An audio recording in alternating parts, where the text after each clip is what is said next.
In a world full of uncertainties and promises of change, the inhabitants of the small town of Betania were preparing for the arrival of 2025.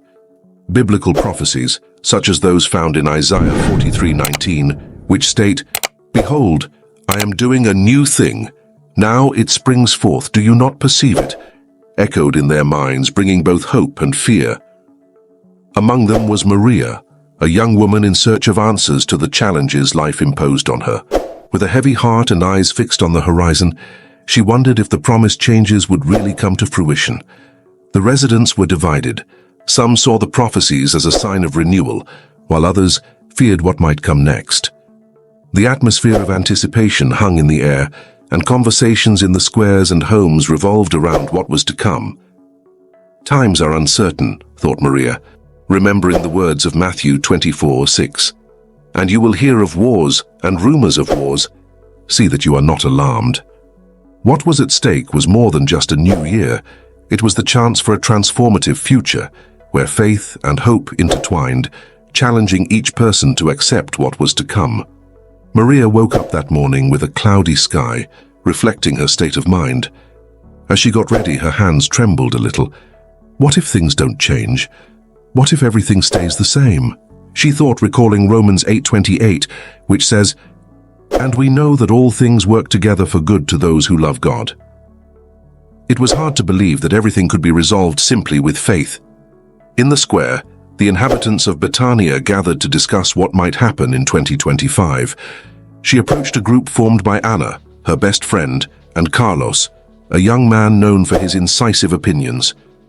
"Do you think these changes will really happen?" Maria asked, feeling a knot in her stomach. Anna, with a hopeful look, replied, "I believe so. We are living in difficult times, but Isaiah 43:19 reminds us that he is doing something new. We need to have faith." Carlos, on the other hand, frowned. "But what if it's all just a dream? What if it all ends in disillusionment?" Remember Ecclesiastes 1:9, "There is nothing new under the sun." Maria observed the tension between them, realizing that the divergent opinions reflected the fears hovering over the town. "What we really need is a clear sign," she said, trying to calm the tensions. "Something to guide us." Meanwhile, in Maria's house, her mother was worried about the bills piling up on the kitchen table. "Maria, we need to talk about the finances. The situation is difficult and we can't wait for everything to magically change in 2025, her mother said, her voice trembling with concern. Maria felt a weight in her heart, thinking of Philippians 4:19. "And my God will supply all your needs according to his riches in glory in Christ Jesus." However, the bills and daily challenges seemed much more tangible than the promises of a radiant future. With these concerns in mind, Maria decided to visit the town's pastor, seeking guidance. "Pastor, what should we do when faith is tested by reality?" she asked, her voice almost a whisper. The pastor, with a serene look, replied, "Sometimes we need to remember Hebrews 11:1. Now faith is the assurance of things hoped for, the conviction of things not seen. The path may be difficult, but we are not alone." As Maria left the pastor's office, she felt a mix of hope and fear. Changes were on the way, but what they would bring was the real question that tormented her. The town of Betania was preparing for the unknown, and with that the challenges and uncertainties only seemed to grow. Maria walked back home, feeling the weight of the pastor's words echoing in her mind. Faith is the assurance of things hoped for. But what was she really hoping for? The knot in her stomach grew as she thought about the challenges that were yet to come. Upon entering the house, she found her mother sitting at the table with the bills in front of her, her expression marked by worry. "Maria, we need a plan," her mother said without looking up. "If we can't resolve this now, 2025 could be a year much harder than we imagine." Her mother's look was a reflection of what Maria felt inside: uncertainty and despair. If God is really in control, how can we be so lost, she thought, remembering Psalm 37:5. "Commit your way to the Lord. Trust in him, and he will act." In the square, the discussion between Anna and Carlos had intensified.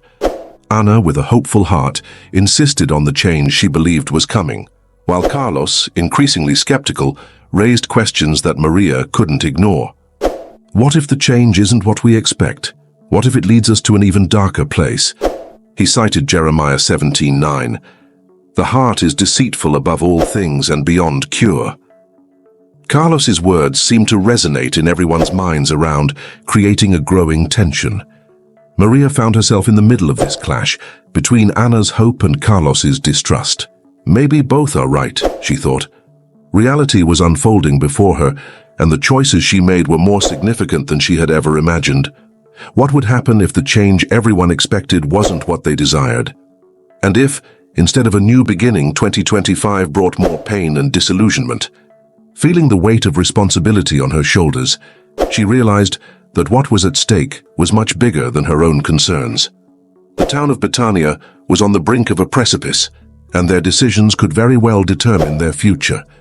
How can I be the light in the midst of this darkness? She questioned herself, remembering Matthew 5:14, "You are the light of the world." But at the same time, doubt made her heart tremble. Maria sat at the table, her gaze fixed on the scattered bills. Pressure of the situation weighed on her shoulders, and she felt as if time was running out. "Mum, what if we take out a loan? We can try to negotiate the bills later," she suggested, but her voice sounded hesitant. Her mother's response was a loaded silence, and Maria knew that this was not a simple solution. Just like in James 1:5, where it talks about asking God for wisdom. She wished clarity would come, but the answer didn't seem to materialize. Meanwhile, in the square, the tension between Anna and Carlos was intensifying. "We need to act, Carlos. We can't just stand by waiting for something to happen," Anna shouted, gesturing fervently. Carlos, with his face marked by skepticism, replied, "What if this action leads us down the wrong path? We need to be cautious. The heart is deceitful, Anna. You know that."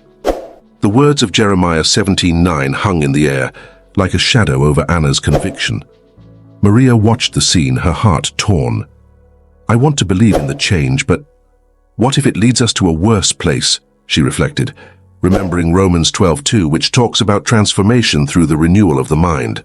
The desire to remain firm in faith was strong, but doubt insinuated itself, making her question whether her hope was truly founded or just a vague wish. The pressure was growing, and amidst all this, Maria decided she needed to speak up. "Maybe we should find a way to unite our strengths," she said with a trembling but firm voice. "If we can help each other, maybe we can face this together." The idea was a risk, but the possibility of unity sparked a glimmer of hope within her. However, she knew that this path wouldn't be easy. If she had to unite both sides, sacrifice would be necessary. What would she be willing to do for that? The consequences of their decisions were about to unfold, and Maria felt that the future of Betania depended on every choice made at that moment. She remembered Philippians 4:6-7, which talks about not worrying, but instead bringing everything to God in prayer. The emotional burden was immense, and the doubt about which path to follow led her to an abyss of uncertainty. With every word exchanged, every argument raised, the tension increased, paving the way for an inevitable climax that would change everyone's destiny. Maria took a deep breath, feeling the weight of expectations on her shoulders. With a racing heart, she made the decision to stand up and approach Anna and Carlos, who were still heatedly arguing in the square. Determination grew within her, and the words of Proverbs 15:22 echoed in her mind. Plans fail for lack of counsel, but with many advisors, they succeed. It was time to act, to unite forces. "Anna, Carlos," she called, her voice firm but trembling. Both looked at her, surprised by the interruption. "We need to stop dividing ourselves. If we continue like this, we will lose everything. We can't let fear control us." Carlos, still skeptical, frowned. "What if this union leads us to disaster? We need to be cautious, Maria." "Yes, we do," Maria replied fervently, "but we also need courage." In Philippians 4:13 it is written, "I can do all things through him who strengthens me." We can't stand by waiting for the solution to fall from the sky. Anna looked at Maria, her eyes shining with new hope. "What do you suggest?" Maria felt a wave of relief seeing her message resonating. "Let's gather with the people from here. Together we can create a plan, seek help. We don't need to face this alone. And if the situation gets even worse, we can pray and ask God for wisdom, as in James 1:5. Maria's words seemed to have an immediate effect. Carlos, for a moment, hesitated, his expression softening. "What if unity gives us more strength?" he pondered, almost to himself, the doubt beginning to dissipate. Anna took Maria's hand and squeezed it. "Then let's do it.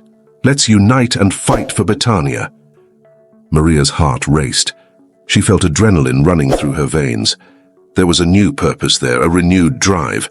But she knew that this decision also brought risks. The responsibility now hung on her shoulders. As the tension began to dissipate and a new plan took shape, Maria felt a mix of hope and fear. The consequences of their choices were still uncertain, but the determination to face the challenge was palpable. With one last look at the square, where faces were beginning to brighten with the possibility of change, she whispered a silent prayer, asking God to guide them on this still unknown path. Maria felt a new wave of energy upon seeing Anna and Carlos determined to unite. Together, they gathered with other residents of Betania, sharing their concerns and dreams. The square, once marked by discord, transformed into a space of dialogue and hope. The words of Psalm 133:1 resonated in her heart. How good and pleasant it is when God's people live together in unity. With the support of the community, they began to outline a plan to face the challenges ahead. Maria realized that strength lay in unity, and as they gathered, ideas flowed. She saw determination and renewed faith in every face, and the word of Romans 12:12 echoed in her mind. Be joyful in hope, patient in affliction, faithful in prayer. The following weeks were intense, but Maria and her friends were united. Every small step they took toward a better future seemed to reinforce the certainty that they were on the right path. When they encountered obstacles, they remembered the promise in Isaiah 40:31, "But those who hope in the Lord will renew their strength." In the end, the collective effort not only brought solutions but also restored everyone's faith. Maria reflected on what she had learned, the importance of courage, unity, and faith. The transformation of the square and the community was not just about solving problems, but about building stronger bonds and a sense of belonging.